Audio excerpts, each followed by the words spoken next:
शास्तु कौन्तेय शीतोष्ण सुख दुःखदाः आगमापायेनो नित्यास तान तितिक्षस्व भारत.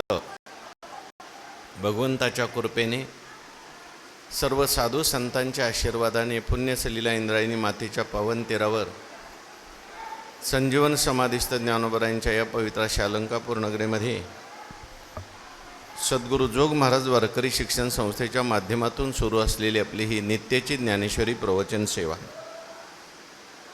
सेवेकरता उपस्थित माऊली स्वरूप असणारे भाविक भक्त श्रोते सज्जन माता भगिनी सर्वांच्या चरणी वंदन करून आपण सर्वांनी मिळून ही चिंतन सेवा करायची आहे. भगवान श्रीकृष्ण परमात्मा अर्जुनाचं निमित्त करून दिव्य असा गीतेचा उपदेश करतात आणि हा गीतेचा उपदेश ज्ञानेश्वर महाराजांनी ज्ञानेश्वरीच्या माध्यमातून सुलभ रीतीने आपल्याला सांगितलेला आहे. दुसऱ्या अध्यायाचा विचार सुरू आहे. दुसऱ्या अध्यायातील 14 क्रमांकाचा श्लोक याचं चिंतन आज आपल्याला करायचं आहे. अर्जुनाचं निमित्त करून भगवंतांनी आपल्या सगळ्यांच्याच करता हे ज्ञानाचं भांडार गीतेच्या माध्यमातून खुलं केलेलं आहे. अर्जुनाला शोक झालेला आहे, दुःख झालेलं आहे आणि त्या शोकाचं कारण म्हणजे काय असेल तर मोह आहे. मोह हा मनुष्याच्या जीवनामध्ये शोक निर्माण करतो, दुःख निर्माण करतो. आणि मोहाला तरी कारण काय आहे तर अज्ञान आहे. आणि म्हणून अज्ञान पहिलं गेलं पाहिजे. कारण गेल्यानंतर कार्याची निवृत्ती होत असते.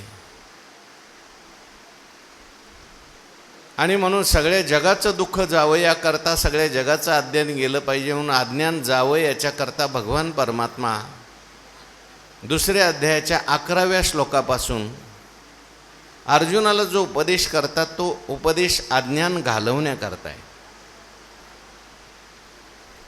भगवान परमात्मा त्या ठिकाणी मुख्य ज्ञानाचा उपदेश इथे करतात, आत्मज्ञानाचा उपदेश करतात.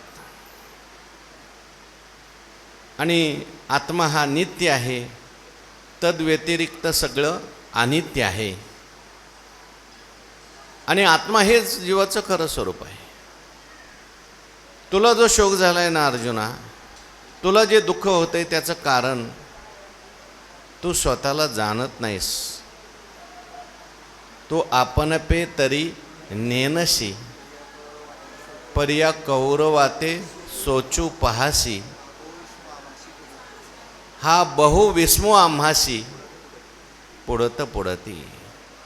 मला आश्चर्य वाटतंय तू स्वतःला जाणत नाहीस. आणि जो स्वतःला जाणत नाही तो इतरांना सुद्धा जाणत नाही. म्हणून पहिलं स्वतःला जाणलं पाहिजे तर आपल्याला दुसरे कळतील. भीष्माचार्य आणि द्रोणाचार्यांना तू फक्त शरीर समजतोस आणि हे मरतील असा शोक तुला झालेला आहे. पण भीष्माचार्याने द्रोणाचार्य हे केवळ शरीर आहेत का? कोण आहेत?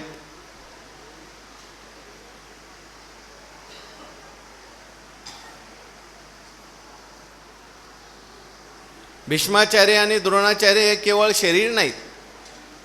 तू सुद्धा केवळ शरीर नाहीत. नवे नवे हे सगळे राजे म्हणजे शरीर नाहीत. कोण आहेत? आत्मा आहेत. आणि आत्मा हा नित्य आहे. नत्वेवाहम जातु नासम नत्वम नेमे जनाधिपाः न चैव न भविष्यामः सर्वे वयमतः परम. तू मी हे सगळेच तसं पाहायला गेलं तर हे सगळं आत्मस्वरूपच आहे.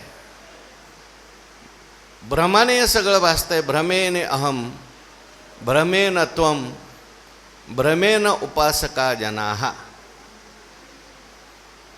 भ्रमेन ईश्वर भावत्वम भ्रममूलम इदम जगत असं म्हटलं.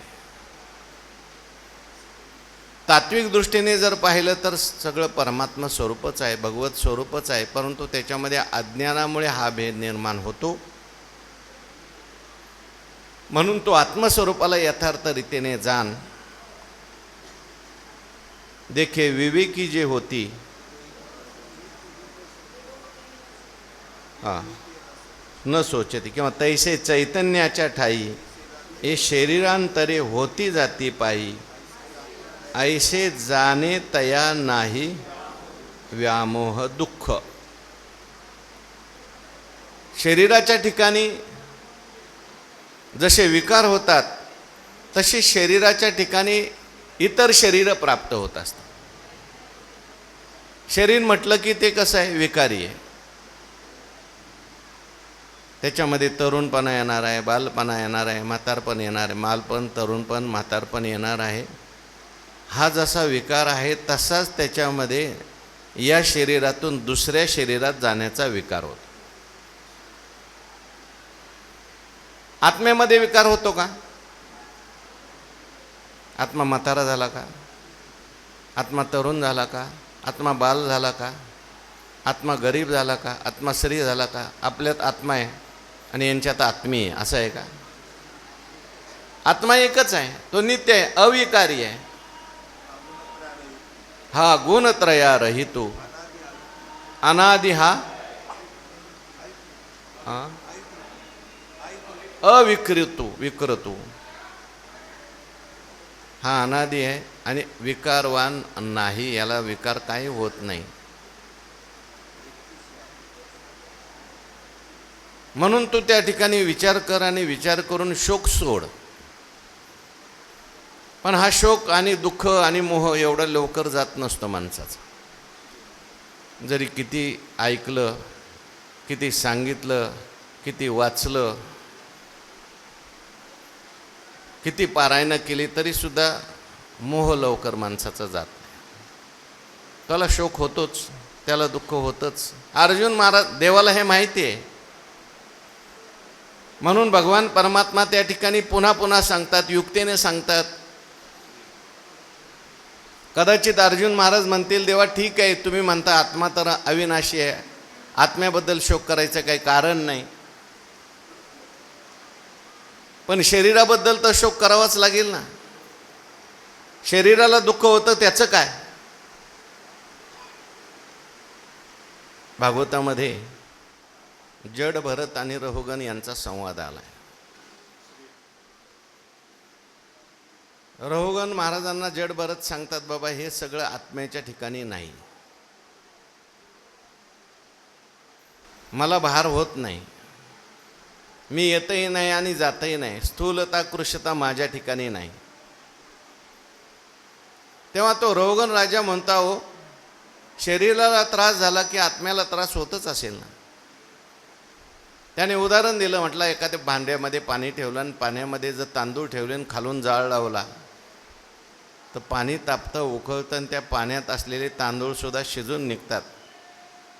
म्हणजे भांड्याला जरी जाळ लावला तरी आतले तांदूळ शिजतात.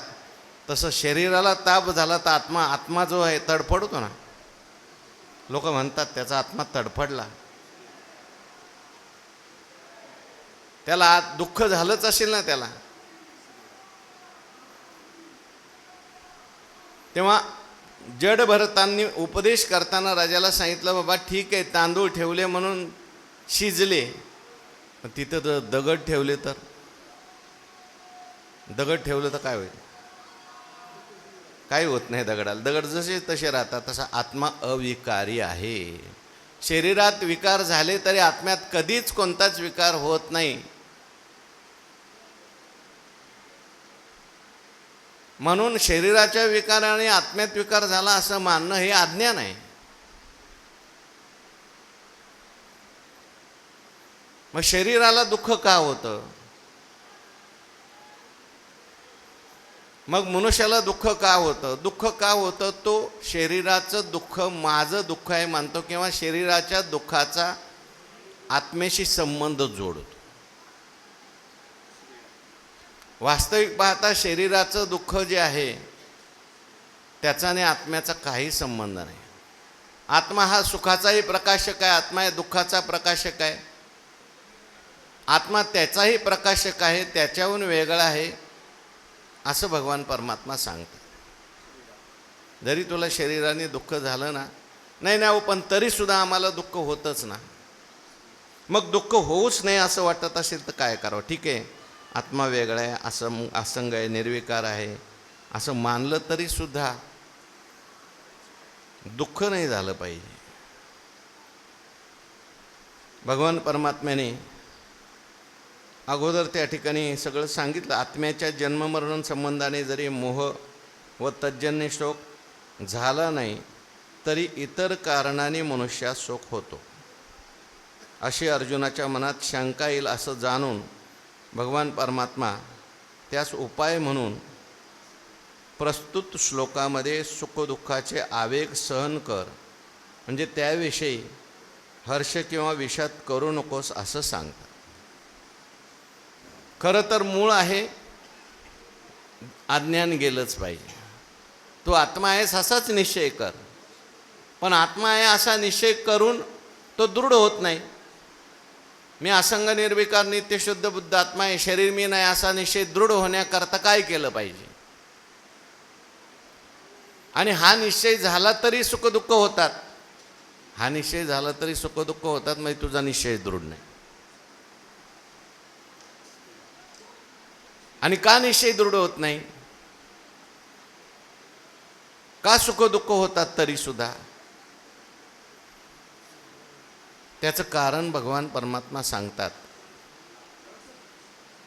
या श्लोकामध्ये सांगतात. आपण श्लोक म्हणा सगळ्यांनी. मात्रा स्पर्शास्तु कौन्तेय शीतोष्ण सुख दुःखदाः आगमापायिनो नित्यास् तांस्तितिक्षस्व भारत. अर्जुनाला भगवंतांनी या श्लोकामध्ये 2 संबोधनं दिलेली आहेत. कोणती कोणती? पहिलं कौंतेय म्हटले, नंतर भारत म्हटले. कौंतेय म्हणून अर्जुनाची मातृशुद्धी सांगितली आणि भारत सांगून त्याची पितृशुद्धी कुलशुद्धी सांगितली. कौंतेय शब्दाने भगवान म्हणतात, अरे अर्जुना, तू कुंतीचा मुलगा आहेस आणि त्या कुंतीने आपल्या जीवनामध्ये किती सहन केलंय तुला माहिती आहे का? कुंती काय रडत बसली का तुझ्यासारखी? अरे लहानपणापासून त्या बिचाऱ्याला कुंतीला विवाहाच्या अगोदरपासून तिच्या दुःखाला सुरुवात आहे. एक तर घरी आईवडिलाचं घर सोडून दुसऱ्याच्या घरी जावं लागलं. तिथं गेल्यानंतर लग्नाच्या अगोदर एक मुलगा झाला, त्याला पाण्यात सोडून द्यावं लागलं.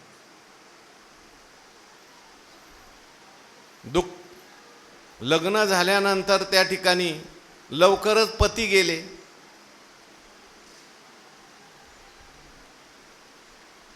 दुसरी जी पत्नी होती पंडू महाराजांची, ती सती गेली. तिची पोरं सांभाळायची, ह्याची पोरं सांभाळायची. आणि पुन्हा पती नाहीत, या बाकी सगळ्यांच्या त्रासातून त्यांना सांभाळायचं, संस्कार द्यायचे, शिक्षण द्यायचे. धृतराष्ट्र त्यात आंधळा, कौरव दुष्ट, त्रास देणारे. आणि या सगळ्यांचा सहन करत करत कुंतीने भगवंताची भक्ती केली, मुलांना चांगलं घडवलं. तू कोण आहेस? कौंतेय आहेस. ती कुंती काय रडत बसली का सांग? तू सुद्धा रडू नकोस. अहो पण देवा, हे तुम्ही जरी सांगितलं मला तू आत्मा आहेस आणि सगळं आत्मा आहे, तरी आता हे भीष्माचार्य द्रोणाचार्य हे तर माझे गुरु आहेत ना, आणि प्रत्यक्ष देहाला दुःख झाल्यावर माणसाला दुःख होतं ना. बरं, आता युद्ध होणार आहे, युद्धात तुमचा आत्मा आहे ना आत्मा आहे, कसं काय उपयोगाला येईल मला सांगा बरं. युद्धात मला बाण लागला तर मी म्हणू का नुसतं मी आत्मा आहे, मला दुःख नाही होणार? युद्धात म्हटल्यानंतर बाण लागणार आहेत, युद्ध म्हटल्यानंतर त्रास होणार आहे, संघर्ष होणार आहे. त्यांना बाण लागतील माझे, मला त्यांचे बाण लागतील. मग दुःख सहन कसं करायचं? खरं तर अर्जुना तुला सांगितलं तू आत्माच आहेस असं म्हणून दुःख सहन करायचं, पण माणसाला हे लवकर पटत नाही. कारण त्याला आत्मस्वरूपात राहता येत नाही, आत्मस्वरूपाचा निश्चय करता येत नाही. म्हणून भगवान परमात्मा थोडासा वरवरचा उपाय सांगतात. ठीक आहे, तुला वाटतंय ना दुःख न व्हावं, त्याच्याकरता मी एक उपाय सांगतो. मात्रा स्पर्शास्तु कौंतेय शीतोष्ण सुख दुःखदा. मात्रा म्हणजे काय रे? हा, मात्रा म्हणजे इंद्रिय. मात्रा म्हणजे काय? इंद्रिय. आणि स्पर्शा म्हणजे विषय, किंवा स्पर्श म्हणजे इंद्रिय आणि विषय यांचा संबंध. म्हणून भगवान म्हणतात मात्रा स्पर्शास्तु कौंतेय. तू शब्द वापरलाय. तू म्हणजे अगोदरच्या श्लोकात सांगितलं त्याच्यापेक्षा हे वेगळं आहे. अगोदरच्या श्लोकात काय सांगितलं होतं?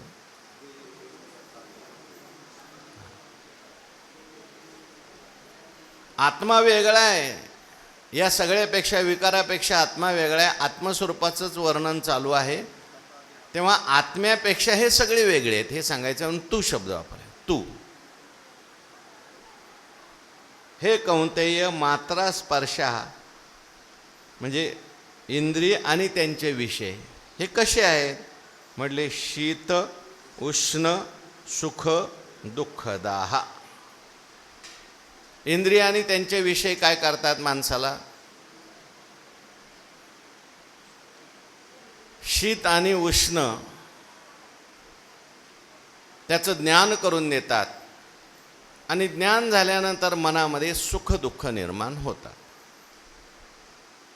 इथं शीत आणि उष्ण शब्दाचा अर्थ घ्यायचा आहे अनुकूल आणि प्रतिकूल.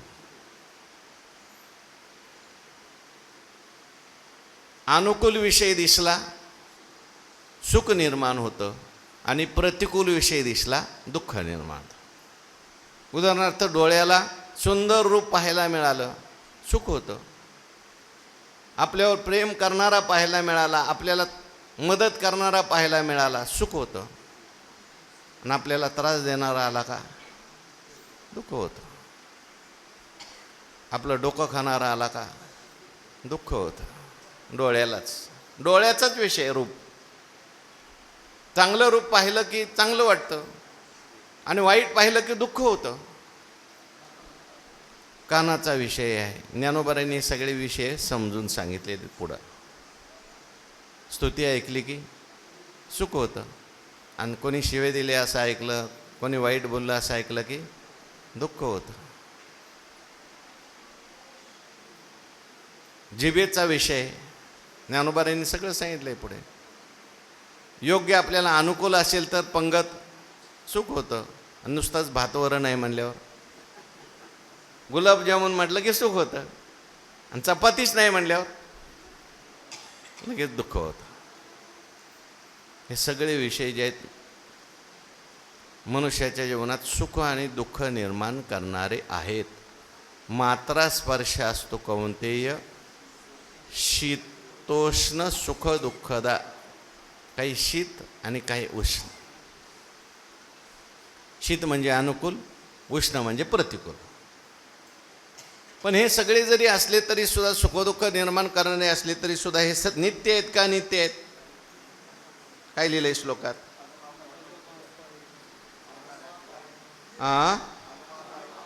आगमा पायिना.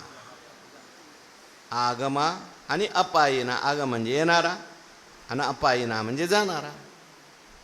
हे येणारे आहेत आणि जाणारे आहेत. आणि म्हणूनच ते नित्य आहेत का? नित्य आहेत. अनित्याः. आगमापायिनो अनित्याः. आणि म्हणून हे भारत, तू भारत आहेस. भा शब्दाचा अर्थ आहे ज्ञान आणि ज्ञानामध्ये रत असणारा, आत्मस्वरूपाला जाणणारा तो आहेस. आत्मा नित्य आहे असं जाण, हे अनित्य आहे असं जाण. हे याच्याशी तू तादात्म्य करू नकोस. तादात्म्य केलंस तर तुला सुखदुःख होणार आहे.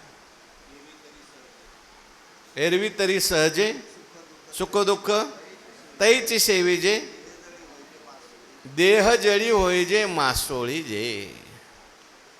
म्हणून याच्याशी तादात्म्य करू नको, याला नित्य समजू नकोस. नाही नाही, पण होतात त्याचं काय? मी जरी समजले खोटे आहेत सगळे, पण तरी दुःख होतंय, त्रास होतंय. मग तान तितिक्षस्व, मग काय कर? सहन कर. एक तर खरंच नाहीतच आहे तुझ्या ठिकाणी, पण नाही वाटतात ना, होतोय ना त्रास, मग सहन कर. का सहन करायचा बाबा आम्ही? कारण हे कायम राहणारे नाहीत. दुःख आलंय जाणार आहे, सुख आलंय जाणार आहे. सगळीच विषय जे आहेत हे नित्य आहेत. एही संस्पर्श ज्या भोगा दुःख योनय एवते आद्यंतवंत कौंतेय न तेषु तेषु न रमते अबुधा तेषु रमते. म्हणून त्या ठिकाणी तू सहन कर असं भगवान परमात्मा सांगतात. तान तितिक्षस्व, शोक करू नको, तितिक्षेचा अवलंबन कर. देखे अनित्य ते या परी मनोनी तू अभेरी हा सर्वथा संगू न करी धनुर्धरा. हे भगवंताला सांगायचं. याचा तू काय करू नकोस? संग करू नको, याची आसक्ती करू नकोस, तर तुला दुःख होणार नाही. म्हणजे काय? पहिल्यांदा इंद्रिय आणि विषयाचा संयोग होतो. नंतर इंद्रियांचा आणि विषय संयोग झाल्यानंतर मनाचा संयोग होतो. माणसाला ज्ञान कसं होतं? इंद्रिय विषयाचा संयोग, याच्याबरोबर मनाचा संयोग, आणि मन परीक्षा करतं हे अनुकूल आहे का प्रतिकूल आहे. आणि मग मनामध्ये सुखदुःख, चित्ता सुखदुःखे कळो येते. कोणताही विषय असू द्या, पहिल्यांदा इंद्रियांचा विषोक संयोग होतो. उदाहरणार्थ प्रवचन चालू आहे, काही लोक बाहेरूनच बघतात, कोण बसले प्रवचन करायला? हा बाबा आहे का? तो बाबा आहे का? ते बाबा आहे का? म्हणजे इंद्रियांचा विषयाचा काय झाला? संयोग झाला. संयोग झाल्यानंतर मनाने लगेच परीक्षा करायला सुरुवात केली. हे आपल्याला अनुकूल आहे, हे आपल्याला प्रतिकूल आहे. काही आत येऊन बसतात, काही बाहेरून तसे निघून जातात. अनुकूल दिसल्यावर काय झालं? सुख झालं. प्रतिकूल दिसल्यावर काय झालं? दुःख झालं. आता अनुकूल प्रतिकूल भावना मनानेच बनवलेल्या असतात. कधी कधी ह्या बदलत सुद्धा राहतात. आज मी अनुकूल वाटतोय किंवा एखादी व्यक्ती अनुकूल वाटते, तीच उद्या प्रतिकूल वाटायला लागते. आपल्याला मदत करणारी व्यक्ती असेल ती अनुकूल वाटते. लाडू अनुकूल वाटतो सुरुवातीला, पण शुगर झालेल्या माणसाला, साखर झालेल्या माणसाला लाडू पाहिल्यानंतर अनुकूलता वाटते का प्रतिकूलता वाटते? एखादा मनुष्य तुम्हाला घरी घेऊन गेला आणि म्हणायला लागला माझ्यासाठी एवढा लाडू खाच, आणि तुम्हाला डॉक्टरने सांगितले लाडू खालो की तू मेलाच. मग लाडू खाऊ घालणारा तुम्हाला मित्र वाटतो का शत्रू वाटतो? लाडू चांगला नाही का?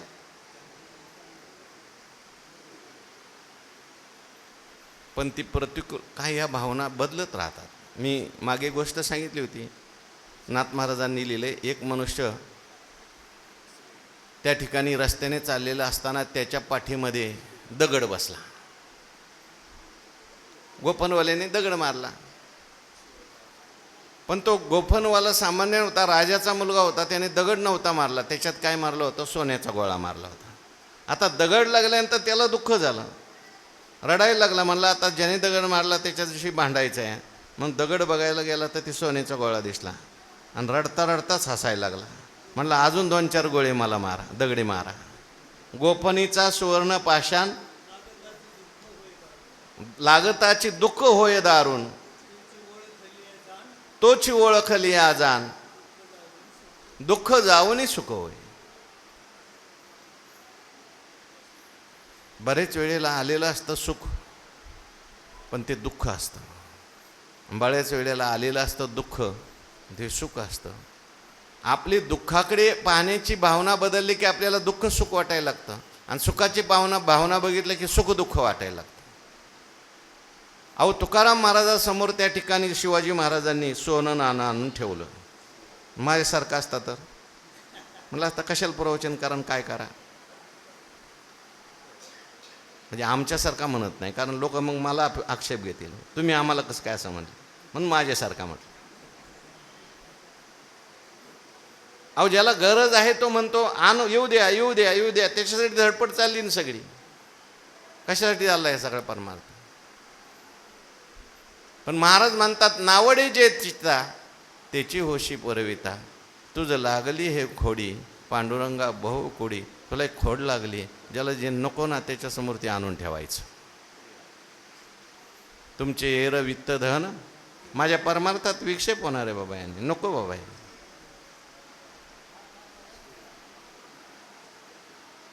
आणि त्या ठिकाणी भगवान परमात्म्याने मग दुसरं केलं, मंबाजीला मारायला सांगितलं. दुष्काळ पडला, स्त्री अन्न करता गेली. तुकाराम महाराज देवाला काय म्हणले, बरे झाले देवा निघाले दिवाळी, बरी या दुष्काळी पीडा केली, अनुतापे तुझे राहिले चिंतन, झाला हवा मन संसार. बरं झालं, असं पाहिजे काहीतरी. तुका म्हणे करी फकीराचे परी, रात्रंदिवस ये हरी. देवा मान वाढवू नको, देवा कीर्ती वाढवू नको, माझ्या जीवनात हे सगळं नको देवा. न काय न मिळो खावया, न वाढो संतान, परी हा नारायण कृपा करो. तसं वाटतं का आपल्याला? सुखदुःखाच्या भावना बदलल्या की माणसाची सुखदुःख बदलतात. कारण ही सुखदुःख जी आहेत ही सगळी अनुकूल प्रतिकूल ज्ञानावर अवलंबून आहेत. म्हणून मात्रा स्पर्शास्तु कौंतेय शीतोष्ण सुखदुःखदा, आगमा पायिना नित्यास तान तितिक्ष स्वभाव. भगवान परमात्मा अर्जुनाला म्हणतात, बाबा तू यांच्याविषयी शोक करतोस, यांना सुख होईल का, यांना दुःख होईल, मला सुख होईल, मला दुःख होईल, मला बाण लागतील, यांना बाण लागतील. ह्या सगळ्या गोष्टी जीवनात घडत राहतात. शरीर म्हटलं की शरीराला त्रास होणारच नाही का? कधी होतोच त्रास. कधी अनुकूलता येईल, कधी प्रतिकूलता येईल, कधी उन्हाळा येईल, कधी पावसाळा येईल. पावसाळा आल्यानंतर थंडी वाजते आणि उन्हाळा आल्यानंतर गरम लागतं. उन्हाळा असेल तर म्हणतात पंखा लावा, पावसाळा असला तर म्हणतात बंद करा. एक जण बंद करा म्हणतो, बाकीच्यांना पंखा लागतो. ज्याला एकाच, जो आजारी मनुष्य आहे, जो थकलेला मनुष्य आहे, त्याला पंखा सहन होत नाही. आणि जो तरुण ताटा आहे त्याला घाम होतो, तो बाहेरून आलेला असतो, त्याला वाटतं मला पंखा पाहिजे, आणि हा म्हणतो मला पंखा नको. झाली भांडणं सुरू. भगवान परमात्मा म्हणतात हे सगळं येणारं आणि जाणार आहे, खरं नाही. तान तितिक्ष स्वभाव, त्याचा सहन करा. ज्याला शक्य असेल त्याने सहन करा, आणि ज्याला शक्य नसेल त्याने विषयाचा संबंध येऊ देऊ नका. ज्ञानोबारायांनी सगळं जे व्याख्यान केलंय ते विषयाचा संबंध येऊ देऊ नका ह्याच्यावर केले. दुःखाला कारण ज्ञानोबाराय हे माऊली आहेत. त्यांना माहिती आहे मी आत्मा आहे, मी असंग निर्विकार आहे, असा बोध यांना होऊ शकत नाही. झाला तरी तो तोंडापुरता राहणार आहे. मग यांचं दुःख जायचं असेल तर काय खरं कारण आहे? विषयाची संगती आहे. म्हणून खरं माऊली म्हणतात हे लहान बाळ आहेत अजून. ज्ञानोबारायांनी पहिली ओळी काय लिहिली वाचा.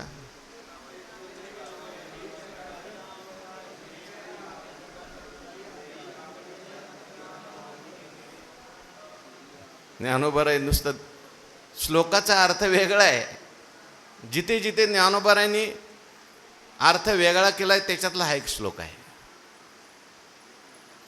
ज्ञानोबाराय म्हणतात बाबा का तुला आत्मज्ञान होत नाही, का तुला ज्ञान होत नाही? मी आत्मा आहे, असं तुला का वाटत नाही? खरं तर आत्मा असंग आहे, निर्विकार हाच बोध आहे, हे ज्ञानच आहे. हे खरं ज्ञान प्राप्त करून घेतलं पाहिजे. पण हे ज्ञान व्हायला कारण काय? न व्हायला कारण काय? कोण होऊ देत नाही? का भ्रम होतो माणसाला? हेथ नेनावया हेच कारण, जे इंद्रिया अधीनपण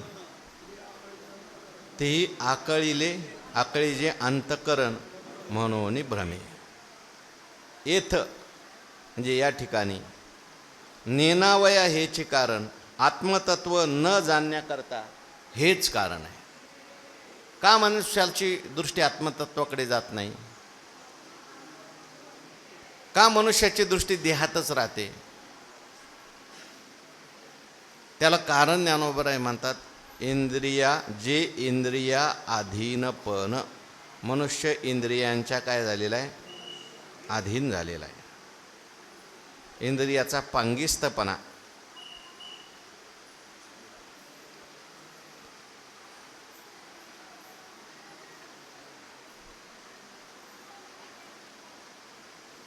वर प्रतीत होणारं हे कारण आहे. इंद्रिय जे आहेत मनुष्याला त्या ठिकाणी नाचवतात. इंद्रिय माणसाला वश करता येत नाही. आणि मग इंद्रियांचे अधीनपण तीही आकळी जे अंतकरण, मग ती इंद्रिय काय करतात? अंतकरणाला सुद्धा त्या ठिकाणी खेचून घेऊन जातात विषयाकडे. आणि विषयाचा भ्रम अंतकरणात होतो. विषय चांगले आहेत असं वाटायला लागतं, विषयच नित्य आहेत असं वाटायला लागतं, विषय सुखरूप आहे असं वाटायला लागतं. वास्तविक पाहता आत्मा सुखरूप आहे. पण भ्रम निर्माण व्हायला कारण काय म्हटले? अंतकरण. आणि अंतकरणात सुद्धा भ्रम निर्माण व्हायला कारण काय? इंद्रिय. म्हणून येथ नेनावया हेच कारण, जे इंद्रिय अधीनपण, इंद्रियांच्या ताब्यात मनुष्य जातो. वास्तविक पाहता इंद्रियाचा तो स्वामी आहे. पण ज्ञानोबा म्हणतात, राजा पराधीनू जाहला, की सिंह रोगे वृंधला, तैसा पुरुष प्रकृती आला स्वतेजा मुके. घोडेस्वाराच्या ताब्यात घोडा पाहिजे, ड्रायव्हरच्या ताब्यात गाडी पाहिजे, गुराख्याच्या ताब्यात गुरं पाहिजेत, गुरुच्या ताब्यात शिष्य पाहिजे, राजाच्या ताब्यात प्रजा पाहिजे, पुढाऱ्याच्या ताब्यात जनता पाहिजे, असं लिहिलं इथे. पण उलटं होतं. हे सगळं काय होतं? उलटं होतं. घोडा इतका उन्मत्त होतो की घोड्यावर बसलेला जो आहे त्याच्या ताब्यात तो घोडा राहत नाही. ही घोडं म्हणजे इंद्रिय. पांगुळ झालो देवा नाही हात ना पाय, बैसलो जयावरी, सैराट निघालं ते घोडं. मग खेटिता कुंप काटी खुंट दरडी न पाहे. ते घोडं असं विचित्र आहे म्हणे, त्याच्यावर बसलोय मी, म्हणजे सैराट तर निघालेलंच आहे. पण ते घोडं काय करतंय? जिथं काट्याचं झाड असेल ना तिथं काट्याला खेटून जातंय जास्त. खेटिता कुंप काटी आणि खुंट दरडी न पाहे. एखादा खुंट असेल, मोठा खांब असेल, त्या खांबाला खेटून जातंय घोडं. त्याला माहिती आहे आपण खेटून गेलं की ह्याला दणका बसतोयच. आपण दरडी पाहत नाही, काठी पाहत नाही, म्हणून बसलेल्याला त्रास होतो का? घोडा आधीन पाहिजे, परंतु हा घोड्यावर बसला आणि घोडा सैराट सुटला. उपनिषदामध्ये आले, आपण नेहमी ते रूपक म्हणतो, आत्मानं रथिनं विद्धी शरीरम रथमेव तू बुद्धिम तू सारथिम विद्धी मनप्रग्रहमेवच इंद्रियानी हयानी आहू विषयांस्तेषु गोचरान. रथी आत्मा आहे, बुद्धी सारथी आहे, मन लगाम आहे, घोडे इंद्रिय आहेत आणि विषय हे घोड्यांचं खाद्य आहे. घोडे निघालेले आहेत, इंद्रिय रूपी घोडे धावत असताना कमीत कमी लगाम पाहिजे, पण लगाम तुटला. मनरूपी लगाम तो दुर्बल आहे. जाऊ द्या, लगाम कसा का असेना, सारथी चांगला असेल, बुद्धिरूपी सारथी, तो परत लगाम जोडून घेतो. आणि घोड्यांना आवरतो. पण हे इंद्रियरूपी घोडे असे विचित्र आहेत, ते मनाला सुद्धा फसवतात. म्हणजे मनाला सुद्धा आपल्या बाजूने करून देतात, मनाला काहीतरी खायला देतात. इंद्रियरूपी घोडे बुद्धीला सुद्धा त्या ठिकाणी खायला देतात. जसं एखाद्याला थोडंसं काहीतरी आमिष दिलं की तो आपल्या बाजूने बोलायला लागतो. तसं त्या ठिकाणी बुद्धी म्हणते, अरे हे चांगलं नाही, योग्य नाही, असं नाही, तसं नाही, असं केलं पाहिजे, तसं केलं पाहिजे, हे खाणं चांगलं नाही, हे पिणं चांगलं नाही.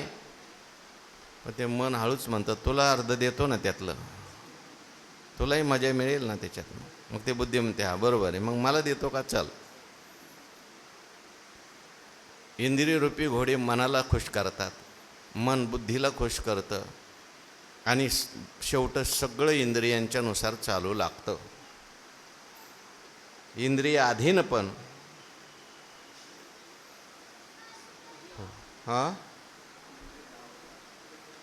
हां येत नेनावया हेची कारण जे इंद्रिय अधीनपण, जीही आकळी जे अंतकरण, जीही आकळी जे म्हणजे इंद्रिय अंतकरणाला त्या ठिकाणी विषयामध्ये लोटतात, अंतकरणात सगळे विषय येतात आणि म्हणून भ्रमे. त्या ठिकाणी भागवतामध्ये प्रल्हादजींनी भगवंताला प्रार्थना केली, देवा हे इंद्रियांविषयी फार आम्हाला त्रास देतात. जिह्वैकतो नुपकर्षति करहि तरशाः शिष्णो अन्यत् त्वग उदरम श्रवणम कुतश्चित घ्राणो अन्यत् चपल दृक् क्वच कर्म शक्तीर बहुव्य सपत्न्या इव गेह पतिम लुनंती म्हटले. बहव्य सपत्न्या इव गेह, एक पती असावा आणि त्याला पुष्कळ पत्न्या असाव्यात आणि त्या जशा त्या पतीला ओढत राहतात, आज माझ्याकडे चला, आज माझ्याकडे चला, आज माझ्याकडे चला. वरची शेंडी धरते आणि खालची पाय धरते. म्हटले आज माझ्याकडे जेवायला चला, वरची म्हणते आज माझ्याकडे जेवायला चला. तसा हा पती आहे आणि इंद्रिय रूपी ह्या त्या ठिकाणी पत्न्या आहेत.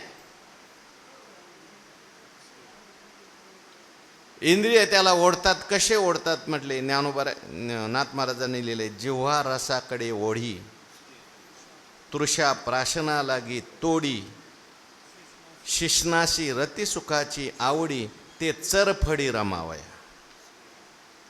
जीभ इकडं रसाकडे ओढते, तृष्णा काहीतरी प्यायला पाहिजे म्हणते, पाय वांछिती गती, पायाला वाटते इकडं जाऊ का तिकडं जाऊ. आयशी इंद्रिय ओढीती जेवी एका गेहपती बहुता सवती तोडती. न बैसती एके ठाई धावती दाही दहा वाटा. इंद्रियांची आम्ही पांगलो अंकित त्याचे रंगी चित्त रंगलेशे विषय ओढी बुलले जीव.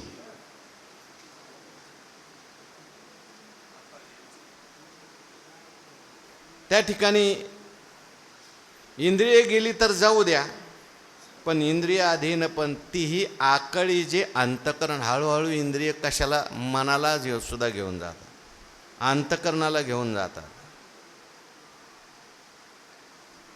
इंद्रिया अधीनपण म्हणजे आत्मज्ञानाच्या बाबतीत मोठा प्रतिबंध आहे.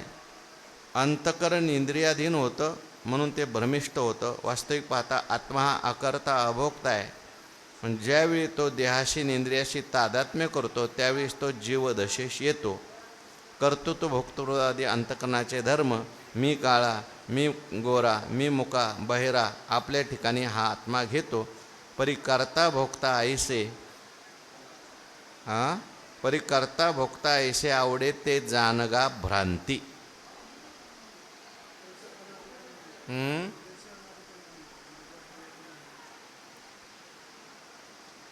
अंतकरण जे आहे ते विषयाकार होतं. ठीक आहे, इंद्रियात आहे आणि विषयात आहेत, अंतकरणात विषय असले तरी सुद्धा भ्रम निर्माण होतो.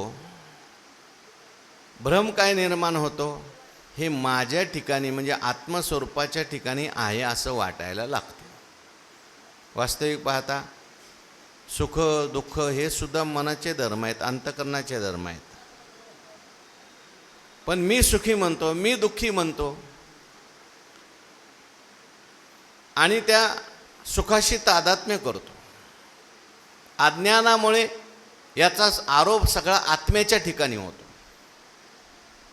कशाप्रमाणे म्हणले, इंद्रिय विषय सेविती तेत हर्ष शोक उपजती ते अंतर आपलवती संगे येणे. इंद्रिय पहिल्यांदा विषयाचा उपभोग घेतात, त्यामुळं सुखदुःख निर्माण होतात आणि ती सुखदुःखे मग त्याच्या विषयाच्या संगतीने अंतःकरण बुडवून टाकतात, ग्रासून टाकतात. म्हणजे मी सुखी मी दुःखी असं त्या ठिकाणी त्याला ज्ञान होतं. पहिल्यांदा इंद्रिय विषय सेविती. इंद्रिय काय करतात? विषय सेवन करतात. कारण विषय वाचून काही अनेक सर्वथा रम्य नाही, ऐसा स्वभावाची पाही. इंद्रिय जी आहेत ना बहिर्मुख झाले. ब्रह्मदेवाने सगळी इंद्रिय कशी केलेली आहेत? बहिर्मुख. परांच्या खानी खालारा धावे पाणी, भ्रमर पुष्पाच्या घाणी. हा, इंद्रिय जे आहेत ते विषयाकडे सारखी धावत असतात. इंद्रिय विषय सेविती. मनाल हिरवे चारी गुरु, विसरे मागील मोहर धरू. का? वारे लगे पाखिरू गगनी भरे. हा, इही पाचे द्वारी ज्ञानाशी दाव बाहेरी. जैसा का हिरवे चारे भांबावे पशु. ज्ञान आत आहे, ज्ञान व्यापक आहे, पण ह्या ज्ञानाला किंवा आत्म्याला बाहेर घेऊन जाणारे कोण आहे? जैसा का हिरवा चारे भांबावे पशु. हिरवा चारा बघितला की पशु भांबावतो, उडेच मारायला लागतो लगेच. हो, गुरुवारी सांगत असतात, कब्बशीचा आवाज आला का म्हातारा उठून बसतो. घेता का चहा? आणा ना 2-4 कप म्हणतो.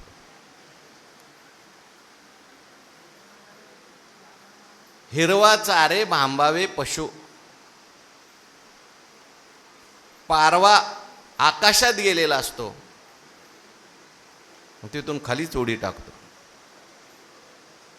तसा आत्मा आहे तो कर्ता बनतो, भोगता बनतो आणि सुखी दुःखी होतो.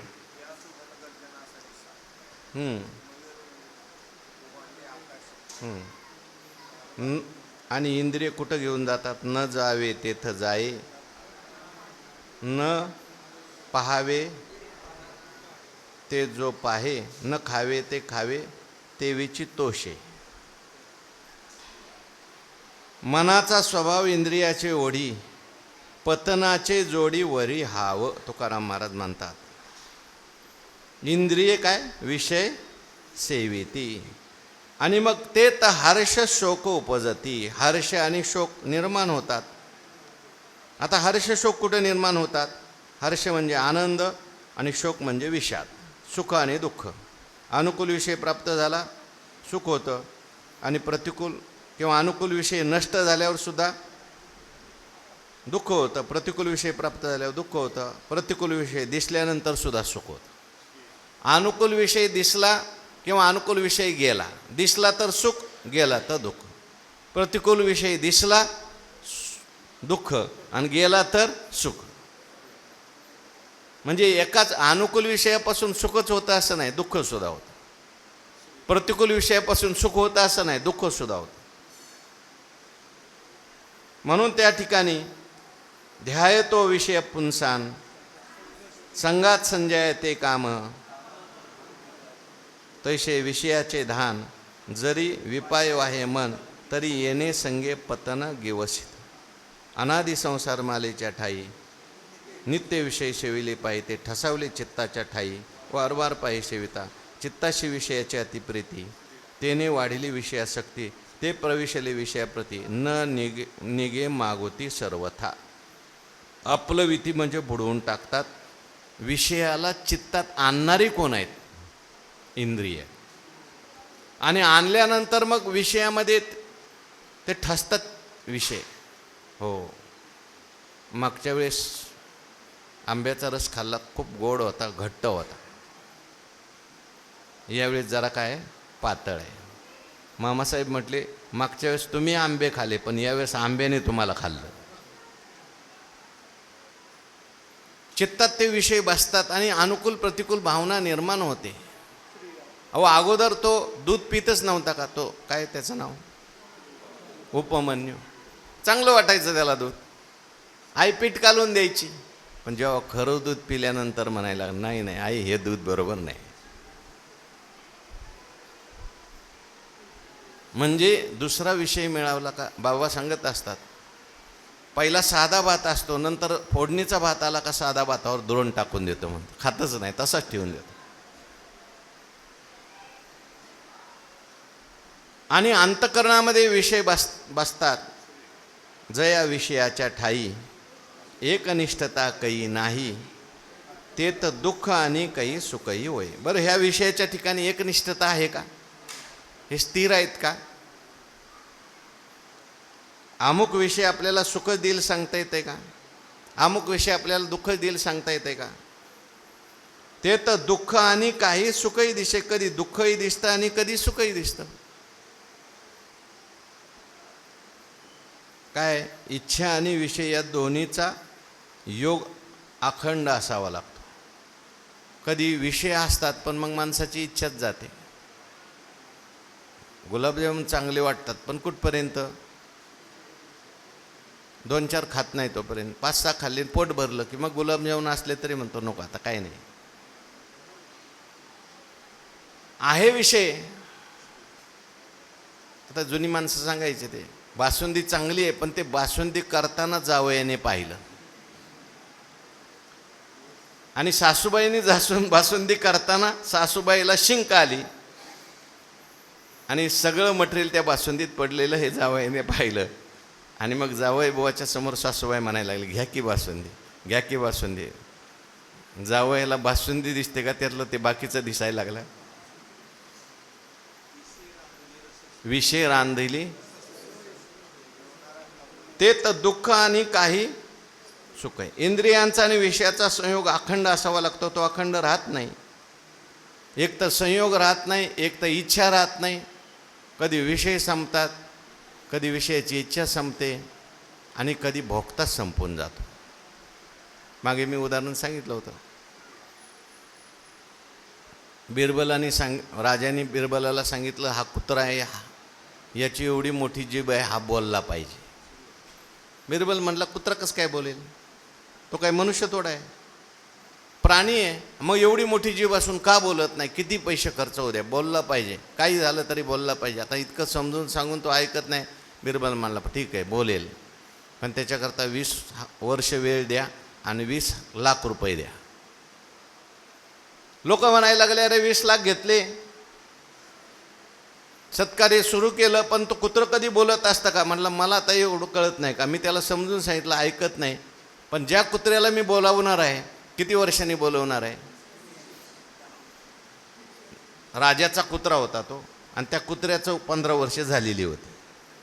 म्हणलं, एक तर कुत्रं मरल, ज्या राजासमोर बोलवायचं त्याचं वय 75 वर्षाचं. 20 वर्षांनी एक तर राजा मरेल, नाही तर माझं तरी काय खरं आहे? जया विषयाच्या ठाई एकनिष्ठता काही नाही. हे विषय तरी कैसे? अशा वया सांगा ना पटपट तुम्ही. अहो काय, मला विचारावं लागतंय, मला काढून द्यावं लागतंय. एकनिष्ठता काही नाही. ते एकनिष्ठ नाहीत. विषय जे आहेत ते येणारे जाणार आहेत. किती वय आहेत ज्ञानेश्वरीत सांगा बरं? या विषयाचे काय, एरवी विषय सुख आहे, हे बोलणेच सारखे नव्हे. आहे का नाही होई? विद्युत स्फुरणे का न पाहे जगा माझी, ते तर दुःख आणि काही. कधी दुःखही दिसतं तुकाराम महाराज म्हणतात, पोटी शूळ अंगी उठी उटी चंदनाची, आवडी सुखाची कोणतया. पोटी शूळ आणि अंगी उठी, लोक चंदन लावतात वरून, आणि आत पोटात काय झालंय, त्याला शूळ उठलेलं आहे.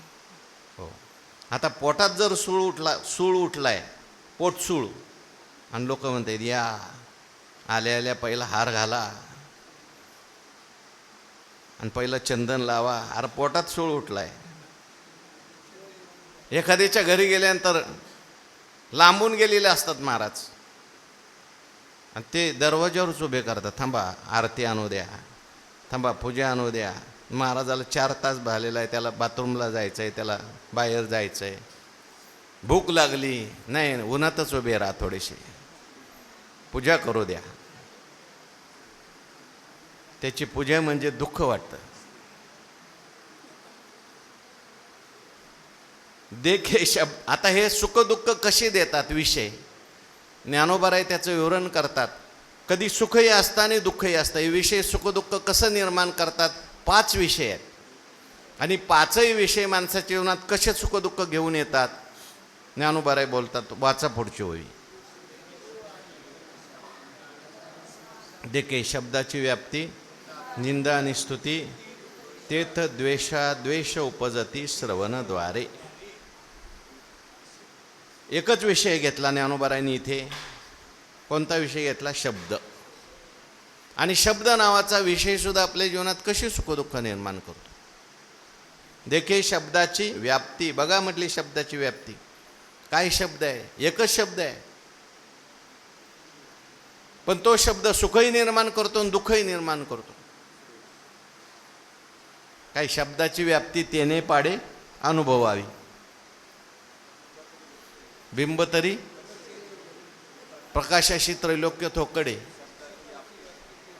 शब्दाची व्याप्ती किती आहे. एक शब्द कोणाला सुख निर्माण करतो आणि कोणाला दुःख निर्माण करतो. काय शब्दाची व्याप्ती म्हटली, निंदा आणि स्तुती. निंदेचा शब्द ऐकला, निंदा मोटकी ऐके आणि कपाळ धरोनी ठाके, थेंबे वेरे वारेनी शोके चिकोलं जायचं. आणि स्तुती ऐकली आनंद होतो, निंदा ऐकली दुःख होतं.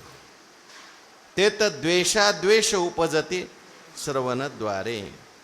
म्हणजे निंदा केलेला असेल तर त्याच्याविषयी काय होतो, द्वेष, आणि स्तुती करणारा असेल तर अद्वेष. स्तुती करणारा बरा वाटतो, या म्हणतो पहिलं तुम्ही बोला. स्तुती करणारा, स्तुती पराविया मुखे रुचिकर. चांगलं बोलणारा आवडतो, आपलं वर्णन करणारा आवडतो. गुदगुले होतात माणसाला वर्णन करायला लागला एखादा मनुष्य. हे असे आहेत, हे तसे आहेत, यांच्यासारखा दानी कोणी नाही, यांच्यासारखा परमार्थिक कोणी नाही, यांनी असं केलं तसं केलं, बरं वाटतं जरा. आणि यांच्यासारखा मूर्ख कोण नाही म्हटलं तर, यांच्यासारखा भांडणारा कोण नाही म्हटलं तर, यांच्यासारखा बावळट कोण नाही म्हटलं तर दुःख वाटतं माणसाला. तेथ द्वेष उपजती श्रवणाद्वारे. श्रवणाच्या द्वारेच हे निर्माण होतात. म्हणून आणखीन कसे विषय निर्माण, त्याचा विचार उद्याच्या प्रवचन. उद्याच्या दिवस 3 वाजता प्रवचन. पुंडलिक वरद हरी विठ्ठल श्री ज्ञानदेव तुकाराम. विठ्ठल विठ्ठल विठ्ठल विठ्ठल विठ्ठल. पुंडलिक वरद हरी विठ्ठल श्री ज्ञानदेव तुकाराम.